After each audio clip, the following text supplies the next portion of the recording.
고린도전서 15장 12절부터 19절까지 있는 말씀입니다. 신약성경 281페이지겠습니다. 그리스도께서 죽은 자 가운데서 다시 살아나셨다 전파되었거늘 너희 중에서 어떤 사람들은 어찌하여 죽은 자 가운데서 부활이 없다 하느냐. 만일 죽은 자의 부활이 없으면 그리스도도 다시 살아나지 못하셨으리라. 그리스도께서 만일 다시 살아나지 못하셨으면 우리가 전파하는 것도 헛것이요 또 너희 믿음도 헛것이며 또 우리가 하나님의 거짓 증인으로 발견되리니 우리가 하나님이 그리스도를 다시 살리셨다고 증언하였음이라. 만일 죽은 자가 다시 살아나는 일이 없으면 하나님이 그리스도를 다시 살리시 아니하셨으리라. 만일 죽은 자가 다시 살아나는 일이 없으면 그리스도도 다시 살아나신 일이 없었을 터이요 그리스도께서 다시 살아나신 일이 없으면 너희의 믿음도 떼고 너희가 여전히 죄 가운데 있을 것이요 또한 그리스도 안에서 잠자는 자도 망하였으리니 만일 그리스도 안에서 우리가 바라는 것이 다만 이 세상의 삶뿐이면 모든 사람 가운데 우리가 더욱 불쌍한 자이리라. 아멘. 영국의 왕들 가운데 오늘날의 영국에 가장 커다란 영향력을 끼친 왕이 하나 있습니다. 그 왕은 바로 빅토리아라고 하는 여왕입니다. 그는 영국의 큰 전성기를 이뤘던 한 시대의 왕이었고요. 오늘날 영국의 정당 정치의 기초를 만든 위대한 여왕이었습니다. 이 빅토리아 여왕은 이따금 가난한 백성들의 집을 방문하곤 했답니다. 그래서 민심이 어떠한지 그들이 어떠한 삶을 살아가고 있는지 물어보고 보살펴었다고 합니다. 어느 날 이 여왕이 신실한 이 과부의 집에 찾아가 많은 이야기를 나눴습니다. 과부의 신실한 믿음을 익히 알고 있던 여왕은 당신의 집을 방문했던 이들 중에서 가장 명예로운 손님이 누구였습니까? 라고 물어봤습니다. 그러자 이 과부가 말했습니다. 망설임 없이 바로 여왕님이십니다. 예수님이라고 당연히 대답할 줄 알았던 이 여왕은 이 신실한 이 과부의 이 대답에 좀 실망스러웠습니다. 그래서 이렇게 말했어요. 혹시 당신 집을 방문했던 가장 명예로운 손님이 예수님이 아닐까요? 라고 물어봤습니다. 그러자 과부가 이렇게 대답했다고 합니다. 아닙니다. 예수님은 결코 손님이 아니십니다. 그분은 항상 저와 함께 계시는 이 집의 주인이십니다. 라고 대답을 했다고 합니다. 사랑하는 성도 여러분, 오늘은 부활절입니다. 우리 기독교 신앙의 기초이고 본질인 예수님의 죽음 그리고 다시 살아나심을 기억하고 기념하는 날입니다.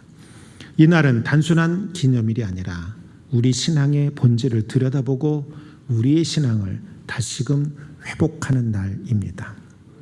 방금 전 말씀드렸던 예화처럼 부활의 아침 과부의 고백과 같이 예수님이 내 삶의 손님이 아니라 주인이심을 고백하는 날이기를 간절히 소망을 합니다.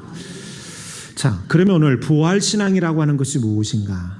우리가 함께 나누면서 은혜 받는 시간이 되기를 소망을 합니다. 그 첫 번째는 뭐냐? 부활신앙이라고 하는 것은 부활의 소망을 갖는 걸 말하는 것입니다. 한번 따라해 봅시다. 부활신앙이란 부활의 소망을 갖는 것이다. 오늘 말씀 13절 14절에 있는 말씀을 함께 읽으십니다. 만일 죽은 자의 부활이 없으면 그리스도도 다시 살아나지 못하셨으리라. 그리스도께서 다시 살아나지 못하셨으면 우리가 전파하는 것도 헛것이요 또 너희의 믿음도 헛것이며. 아멘.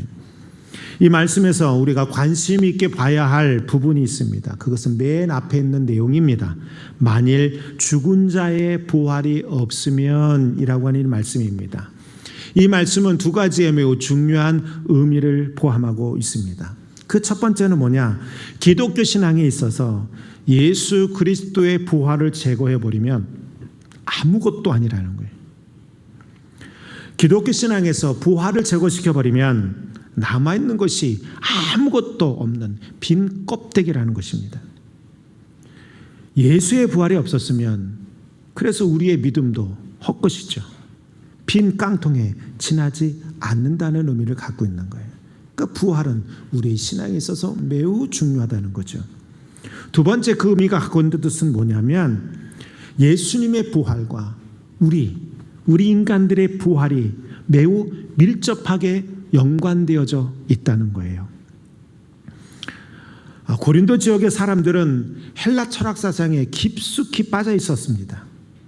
그들은 몸으로 부활했다는 것을 의심하는 사상을 갖고 있었어요. 왜냐하면 헬라 철학은요, 몸과 물질은 악의 근원으로 생각해요. 그들이 중요하게 여겼던 건 그노시스, 지식이에요. 유토피아, 이들이 가지고 하는 걸, 루토피아라고 하는 것은 우리랑 어떤 사람은 말해요. 우리의 구원과 사상이 비슷하다고 말하는데 달라요. 그들이 말하는 이데아 사상은 유토피아, 이건 달라요. 우리는 믿음으로 우리의 몸도 다시 살아남의 부활의 그 영광의 자리에 들어가는 거지만 그들은 몸을 악한 것으로 생각해요. 물질을 악한 것으로 생각해요. 그래서 이데아 사상 속에서 그들이 유토피아로 가는 건 지식이에요. 이걸 가는 거예요. 그러니까 이 사람들은 몸의 부활을 악한 것으로 생각을 하는 거죠. 받아들이기 힘들었다는 것이죠. 그래서 말하는 거예요. 바울은 죽은 사람들의 부활이 없으면 예수의 부활도 없었을 거라는 거예요. 그런데 예수님이 부활하셨다는 거예요. 예수님이 부활하셨기 때문에, 인간이셨던 예수님이 부활하셨기 때문에, 그러므로 예수가 부활하셨다면 당연히 죽은 사람의 몸의 부활도 있다라고 하는 이야기를 고린도전서에서 말씀하고 있는 거예요. 예수님이 틀림없이 부활했다라고 하는 부분에 대해서는 고린도전서 15장 1절부터 8절에 자세히 나타나였어요. 결론부터 말씀드리면 예수님이 죽었다가 육신으로 다시 부활하셨다라고 하는 걸 누가 증언자로 서느냐? 예수의 핍박자였던, 예수를 믿는 핍박자였던 바울 자신, 내가 그것을 증거하고 증언할 수 있다라고 말해요. 누구보다도 예수 믿는 사람들을 혐오했고 아마 예수님 당시에도 예수를 극도로 혐오했을 사람이 바로 바울입니다. 그런데 그가 예수를 만나고 그냥 만난 게 아니라 부활하신 주님을 만났던 것이고, 그리고 그의 삶이 완벽하게 변화됐다는 거예요. 나를 보라는 거예요. 내가 얼마나 지독하게 예수 믿는 사람들과 예수를 미워하고 싫어하고 증오했는지 내가 바로 산 증인 아니냐. 그런 내가 예수님의 부활의 모습을 봤고 그것 때문에 내 삶이 이렇게 바뀌었다. 내가 바로 산 증인이다 라고 말하는 거예요. 사실 2000년이 지난 우리들이 예수님이 부활했다, 부활하지 않았다라고 논하는 건 사실 무의미해요. 제일 중요한 건 그 시대에 살았던 사람들이 부활하신 예수님을 봤냐 못 봤냐예요. 주님의 제자들은 주님의 제자들이니까 그렇다 치자 이겁니다. 그를 추종했던 사람들은 그렇다 치자 이겁니다. 그런데 예수를 혐오했던 바울, 그래서 예수를 믿는 사람들을 혐오해서 스데반을 죽이는 그 자리 현장에 가서 스데반이 돌로 맞아 죽는 것을 목격했던 그 바울, 대제사장에게 모든 권한을 위임받고 다소라고 하는 지역에 가서 수없이 많은 예수 믿는 사람들을 체포하려고 갔던 이 바울, 핍박자였던 내가 예수가 부활했다고 말한다면 이건 사실이 아니냐라고 말하는 거예요. 모든 증거를 다 제쳐놓고 예수를 싫어했던 사람이 갑자기 예수님을 믿고 따른다는 건 예수님이 부활했다는 걸 말하는 것입니다. 사랑하는 여러분, 잘 생각해 보세요. 바울은 지금 말하는 거 오늘 본문에서 죽은 자들의 부활이 있기에, 그러니까 죽은 자들이 다시 살 수 있다라고 하는 이것이 진짜이기에 예수님이 부활하셨다는 거예요. 그리고 결과적으로 예수님이 부활했다는 건 거꾸로 뭘 증명하는 거냐? 죽은 자들도 다시 부활할 수 있다는 사실을 알려주고 그걸 보여주는 증거다라고 말씀하고 있는 거예요. 그래서 16절에 이렇게 말씀하고 있는 거예요. 읽어봅니다. 만일 죽은 자가 다시 살아나는 일이 없으면 그리스도도 다시 살아나신 일이 없었을 것이다. 죽은 자가 살아나는 일들이 불가능한 일이라면 예수님이 다시 살아나는 것도 불가능하다는 거예요. 그러나 어떻게 했다는 거예요? 부활했다는 거예요. 이 세상을 살아간 모든 사람이 피할 수 없는 한 가지가 있죠. 그게 바로 뭐예요? 죽음이라는 거예요. 근데 여러분, 모든 믿는 사람들이 반드시 갖게 되어지는 것 또한 하나 있어요. 그게 바로 뭐냐? 믿는 자의 부활입니다. 사랑하는 여러분, 하나님은 이 사실을 우리에게 알려주시기 위해서 죽은 자 가운데서 부활의 첫 열매로 예수의 부활을 보여주신 것입니다. 20절에 있는 말씀이에요. 함께 읽어봅시다. 그리스도께서 죽은 자 가운데서 다시 살아나사 잠자는 자들의 첫 열매가 되셨도다. 할렐루야. 첫 열매, 첫 증거가 되었다는 거예요. 그 다음에 열매는 누구가 되어져야 돼요? 바로 우리인 줄로 믿습니다. 21절 23절에도 말씀은 기록하고 있습니다. 다시 한번 읽어봅니다. 사망이 한 사람으로 말미암았으니 죽은 자의 부활도 한 사람으로 말미암는도다. 아담 안에서 모든 사람이 죽은 것 같이 그리스도 안에서 모든 사람이 삶을 얻으리라. 그러나 각각 자기 차례대로 되리니 먼저는 첫 열매는 그리스도요, 다음에는 그가 강림하실 때에 그리스도에게 속한 자요. 아멘. 뭐라고 그래요? 죽은 자의 부활도 한 사람으로 말미암는다. 모든 사람이 그리스도 안에서 새로운 삶을 얻게 된다. 그걸 보여준 게 바로 예수님입니다. 먼저 살아나신 것이 예수님이고 그 다음 순서는 바로 주님 재림하실 때 우리들에게도 나타나는 일이라고 분명하게 말씀하고 있습니다. 예수 그리스도가 죽은 자 가운데서 부활하셨듯이 우리도 마지막 때에 부활한다는 사실을 믿는 여러분들 되길 간절히 소망을 합니다. 미국의 대통령을 지낸 부시 있죠. 죽으신 분이. 그분이 부통령 시절에 브레즈네프 수상의 장례식에 참여할 때가 있었습니다. 미국 대표로 참여한 것이죠.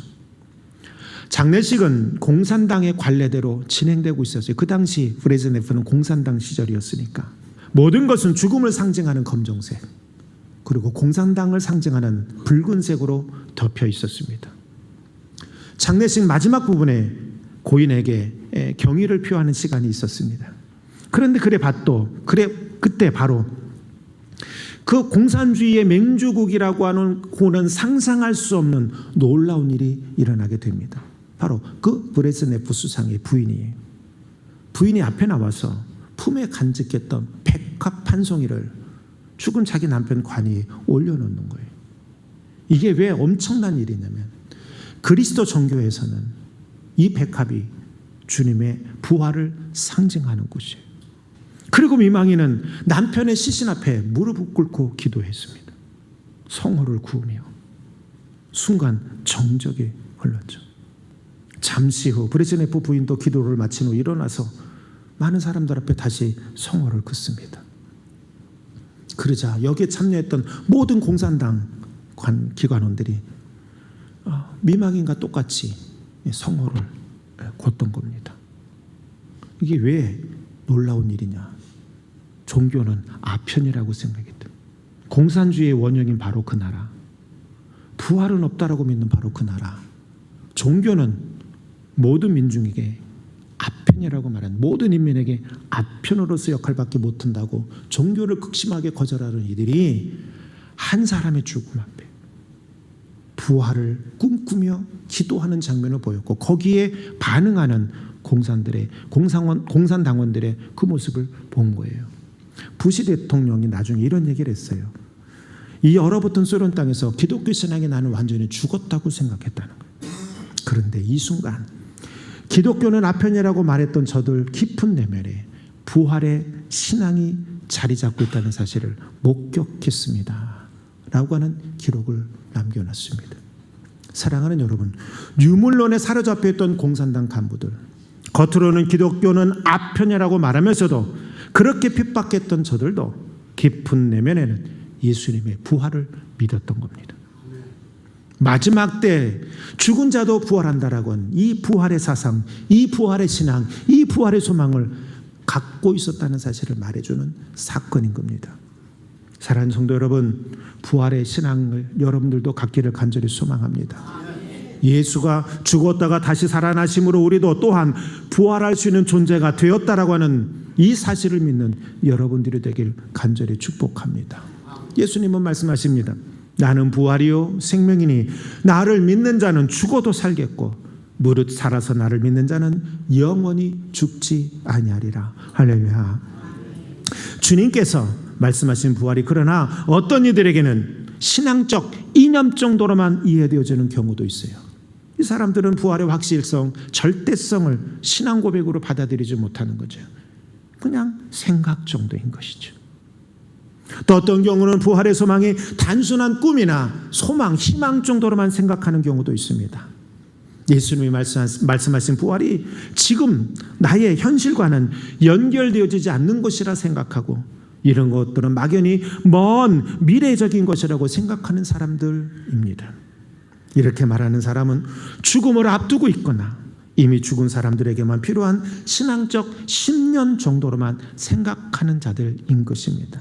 그러나 로마서 8장 11절은 분명하게 말씀하고 있습니다. 함께 읽어봅시다.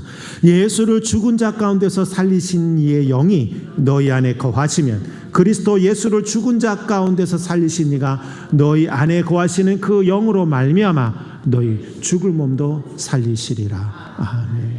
그리스도의 영이, 부활의 영이 내 안에 있으면 그 영으로 말미암아 나 또한 다시 살아나게 되는 것이라고 말씀하고 있는 거예요. 이게 바로 부활의 소망이에요. 부활의 소망을 갖는다는 것은 내 안에 하나님의 영이 거하지 않으면 이해할 수도 없고 인정할 수도 없을 뿐만 아니라 부활의 소망도 실현도 있을 수 없다라고 하는 말씀입니다. 사랑하는 여러분, 부활의 신앙이란 부활의 소망을 갖는 걸 말하는 거예요. 그리고 이것을 위해 하나님의 영을 항상 내 안에 소유하는 여러분들이 되길 주의 이름으로 간절히 축원합니다.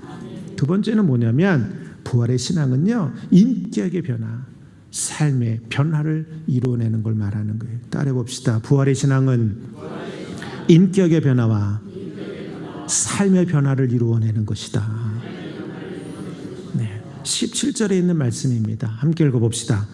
그리스도께서 다시 살아나신 일이 없으면 너희의 믿음도 헛되고 너희가 여전히 죄 가운데 있을 것이요. 아멘. 여기서 사도 바울은 말하죠. 만약 예수의 부활이 없었으면 믿음뿐만 아니라 우리가 아직도 죄의 삶에서 헤어나오지 못하는 어리석은 자가 되었을 거라고 말씀하고 있는 거예요. 이 말씀은 뭘 의미하는 거냐? 예수의 부활은 단순한 신앙적 요소로만 작용하는 것이 아니라는 거예요. 영적인 것만 말하는 것이 아니라는 거예요. 여러분, 예수님의 부활은 내 삶의 요소에도 매우 중요한 의미로 작용한다는 거예요. 예수님의 부활을 믿는 부활신앙은요, 나의 내면 깊은 곳에 위치해 있는 죄를 제거해 주시는 거예요. 나도 모르는 저 초자아에 들어있는 그 죄를 제거해 주시는 거예요. 이 죄가 제거되어졌으니 나는 인격의 변화를 겪을 수밖에 없는 거예요. 그리고 이러한 내면 내 인격의 변화는 결국 삶의 변화를 나타내는 거예요. 여러분, 주님을 믿는다고 하면서 바뀌지 않으면 주님을 제대로 못 믿는 거예요. 부활의 믿음은, 부활의 신앙은 주님이 죽으셨다 다시 살아나시면 단순하게 죽었다 살아나는 걸 말하는 게 아니라 그를 통해서 우리의 죄를 용서해 주셨다는 거예요. 내 내면 저 깊은 곳에 있는 초자아, 슈퍼에고라고 불려지는 바로 거기 안에 있는 그 죄를 제거해 주셨다는 거예요. 사실은 모든 삶의 행동의 양태의 모든 모습은 저 슈퍼에고에 들어있는 바로 그 죄 때문이라고 여러분들 심리학자들이 말하지 않습니까? 근데 주님의 십자가는 그걸 제거해 주셨다는 거예요. 저 깊은 곳에 내가 어찌할 수 없는 것들, 여러분 생각해 보세요. 그것이 제거됐으니 당연히 내 삶의 변화도 나타날 수밖에 없는 거 아니겠습니까? 그러니까 여러분들이 부활의 신앙을 제대로 갖고 있다면 분명 나는 변화되어지는 게 맞는 겁니다. 저는 여러분들이 그러한 변화를 갖고 있는 줄로 믿습니다.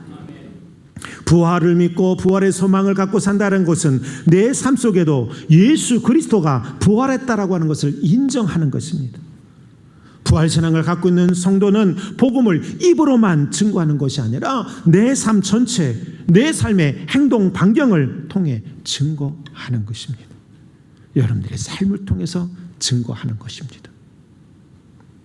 하나님의 나라는 말에 있지 아니하고 오직 능력이 있다라고 말씀하고 있습니다. 부활의 신앙을 갖고 있는 성도들은 생각이 바뀌고요, 언어가 바뀌어야 합니다.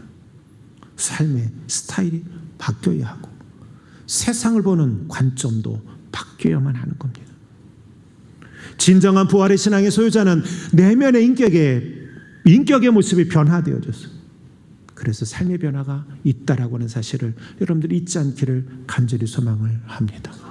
우리가 잘 알고 있는 도마라고 하는 제자가 있습니다. 성경은 도마에 대해서 많은 것을 소개하고 있지는 않습니다. 예를 들면 그가 어떻게 주님을 만났는지, 그가 어떠한 삶을 살았는지, 그리고 어떻게 순교했는지 성경은 그것을 기록해주고 있지 않습니다. 일반적으로 도마는 갈릴리 출신의 어부였을 것이라고 추측합니다. 그의 성격은 열정적이었을 것이라고, 그리고 매우 이성적이고 합리적인 사람이었을 것이라고 생각들 합니다. 이러한 이성적 한계에서 벗어나지 못한 이 도마는 예수님이 이루어내신 이 구원 사역을 제대로 이해할 수 없었습니다. 예수님이 십자가에 죽은 후 비탄에 잠겨있던 이 도마, 다른 제자들과 같이 도망치던 이 제자, 주님께서 부활하셨던 동료들의 말을 듣지 않을 정도였습니다. 왜? 내 눈으로 확인하기 전엔 받아들일 수 없죠. 이성적이고 합리적인 도마가 다른 사람들의 말만 듣고 따를 리가 없었던 겁니다. 자신의 눈으로 직접 목격하고 손으로 만져보지 않고 예수님이 부활했다는 사실을 믿는 건 어찌 보면 도마에게는 너무나도 어려운 일이었을지도 모릅니다. 그런 이성적인 이 도마가 눈으로 꼭 보고 만져봐야만 믿는 그 모습을 가지고 있었던 이 도마가 부활하신 주님의 손을 만져보고 옆구리를 만져보고 뭐라고 고백합니까? 나의 주님이시여, 나의 하나님이시라고 고백합니다. 그리고 나머지 평생의 삶이 변화되어져서 주님만을 위한 삶을 삽니다. 변화되기 전에 도마는 의심이 많았던 사람, 이해되어지지 않으면 받아들일 수 없는 사람이에요. 이렇게 이성적이고 합리적인 사람, 누구나가 다 가질 수 있는 그 합리성을 요구하는 사람이 바로 도마였어요. 그래서 부활하신 주님의 육체를 보고서야, 만져보고 나서야 믿었던 이 도마가, 성경은 도마의 죽음에 대해 기록하고 있지 않지만 전설로는 이런 얘기가 나오죠. 신앙의 이야기로는 인도 동쪽 갈라미니아로 들어가서 태양신을 섬기는 이교도인들에게 들어가 주님의 복음의 말씀을 증거합니다. 그리고 복음을 받아들인 이들로 하여금 우상을 무너뜨리게 합니다. 그러나 우상을 섬기던 제사장들이 그를 왕 앞에 고소하게 되죠. 왕은요, 그를 죽이는데 어떻게 죽였냐? 달군 팬 위에 고문을 가하죠. 펄펄 끓는 가마에 그를 던져 넣어버리죠. 그럼에도 불구하고 죽지 않으니까 창으로 그 허리를 찔러 죽입니다. 그 순간까지도 도마는 주님의 복음을 증거하는 걸 마다하지 않습니다. 주님의 부활을 믿고 받아들이고 본인이 가지고 있었던 온갖 이성적 도구들을 벌어버리고 받아들인 그 모습으로 그의 삶을 바꾼 겁니다. 생각을 바꾸고 말을 바꾸고 행동을 바꾼 게 바로 도마의 모습이었던 겁니다. 사랑하는 성도 여러분, 부활신앙은요, 이렇듯 인격의 변화를 일으키는 겁니다. 삶의 변화를 통해서 하나님께 영광 돌리는 삶을 살아가도록 만들어 놓는 것이 바로 부활의 신앙입니다. 사람은 변화되지 않는다. 태어날 때부터 가지고 있는 그 사람의 고유한 특성, 기질, 혈액형에 따른 특징, 성향, 요즘에는 MBTI, 절대로 변할 수 없다라고 말합니다. 그러나 주님은 말합니다. 사람은 변합니다. 베드로가 바뀌었듯이, 바울이 바뀌었듯이 의심 많았던 도마가 그것을 증명해 주고 있습니다. 그러므로 부활의 신앙을 갖고 부활의 신앙을 갖게 된다면 반드시 바뀌고 변화되어 줄 수밖에 없다는 사실을 여러분들 기억하시기를 바랍니다. 오늘 우리가 그런 사람이 되어야 하는 것입니다. 부활하신 주님이 승천하시면서 우리에게 주리라고 말씀하신 성령님은 우리에게 인격적으로 다가오시면서 인격적 변화를 만들어내십니다. 그러므로 내가 예수를 믿는다면 반드시 변화된 모습을 보여야만 하는 겁니다. 부활의 아침, 저와 여러분들이 예수 그리스도의 죽음과 부활을 믿으면서 내 삶 속에 부활의 시간들이 적용되기를 간절히 소망합니다. 그래서 변화되어지고 소망을 가지고 삶을 통해서 주님을 증거할 수 있는 저와 여러분이 되길 주님의 이름으로 간절히 축복하고 축원합니다.